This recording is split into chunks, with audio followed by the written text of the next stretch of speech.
ప్రజలపై కక్ష సాధించడానికి నేను మరోసారి సిద్ధం అంటూ సీఎం జగన్ సభలు ఏర్పాటు చేస్తున్నారని టీడీపీ రాష్ట్ర ప్రధాన కార్యదర్శి ఎండి నజీర్ అన్నారు. విశాఖ టీడీపీ కార్యాలయంలో శుక్రవారం ఏర్పాటు చేసిన మీడియా సమావేశంలో ఆయన మాట్లాడుతూ రాష్ట్రాన్ని నేను సర్వనాశనం చేయడానికి మరోసారి సిద్ధం అంటూ సీఎం జగన్ ఊరు వాడ సభలు నిర్వహిస్తున్నారని, నేటికి 11,29,000 కోట్ల రూపాయల అప్పులు చేసి మరోసారి అధికారం ఇస్తే 25 లక్షల కోట్ల అప్పులు చేసి రాష్ట్రాన్ని పూర్తి స్థాయిలో అమ్మేస్తాడని ఆరోపించారు. ఎంపీలు రైల్వే జోన్ గురించి అడిగిన ప్రశ్నకు నిన్న రైల్వే శాఖ మంత్రి సరిగ్గా సమాధానం చెప్పలేదని, జోన్ కోసం రాష్ట్ర ప్రభుత్వం ఇవ్వాల్సిన 53 ఎకరాలు 57 నెలల నుంచి ఇవ్వలేదని రైల్వే శాఖ మంత్రి స్పష్టంగా చెప్పారన్నారు.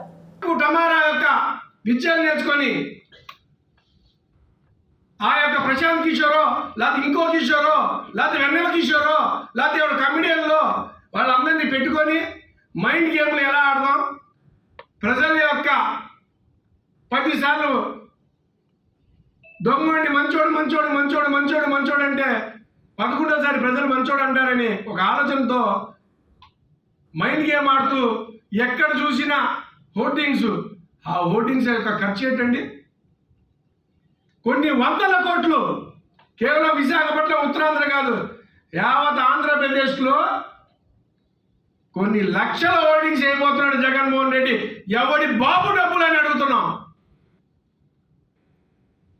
నీ అవినీతి సొమ్ముతో ప్రజల యొక్క హక్కుల్ని కాలరాసి సర్వనాశనం చేసి వాళ్ళు దోచుకొని నువ్వు దాచుకొని అసపడతా మంత్రులు, పనికి మాలిన ఎమ్మెల్యేలు, సామర్థ్యం లేని అధికారులను పెట్టుకొని ఈ రాష్ట్ర ప్రజల్ని, ఈ రాష్ట్రాన్ని సర్వనాశనం చేసి మరోసారి సర్వనాశనం చేస్తానని సిద్ధం అని అంటున్న జగన్మోహన్ రెడ్డికి తెలుగుదేశం పార్టీ తరఫున, అలాగే రాష్ట్ర తెలుగు ప్రజల తరఫున ఒకటే చెప్తున్నాం, జగన్మోహన్ రెడ్డి గారు మీ ఆటలు ఇంకా సాగవు.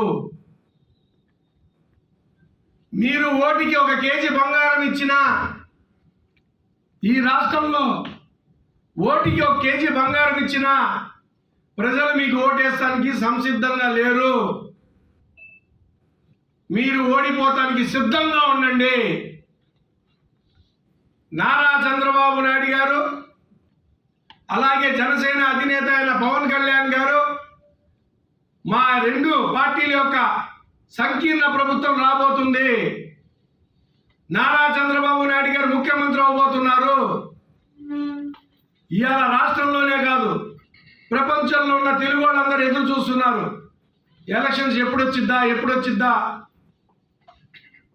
ఈ పనికిరాని ప్రభుత్వాన్ని బంగాళాఖాతంలో కలిపేస్తే రాష్ట్రం ఏ విధంగా బాగుపడాలంటే మళ్ళీ చంద్రబాబు నాయుడు గారు ముఖ్యమంత్రి అవ్వాలి, అన్ని వర్గాలు బాగుపడాలి, అందరికీ ఉద్యోగాలు రావాలి, పెట్టుబడి రావాలి, ట్యాక్సులు తగ్గించాలి, నిత్యావసర వస్తువులు అందుబాటులో రావాలి, లా అండ్ ఆర్డర్ కరెక్ట్గా ఉండాలి, భూదోపిడీ ఆగాలి, ప్రభుత్వ ఉద్యోగాలు రావాలి, యువకులకి ప్రైవేట్ ఉద్యోగాలు కూడా రావాలి, అన్ని విధాలుగా ప్రాజెక్టులు పూర్తి కావాలి, నీళ్ళంతా సక్రమంగా రావాలి, సాగునీళ్ళతో పాటు త్రాగునీళ్ళు పోలవరం పూర్తవుతే సస్యశ్యామం ఈ రాష్ట్రమై ఈ రాష్ట్రం మరోసారి అన్నపూర్ణ దేవిగా అనిపించుకోవాలి. ఆంధ్రప్రదేశ్ అంటే అన్నపూర్ణ దేవి అని జగన్మోహన్ రెడ్డి.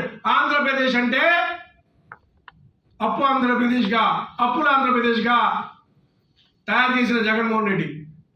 ఆఖరికి జగన్మోహన్ రెడ్డి కక్ష సాధింపు ఏ విధంగా తయారైందంటే సర్వనాశనం చేసేసి సోషల్ మీడియాలో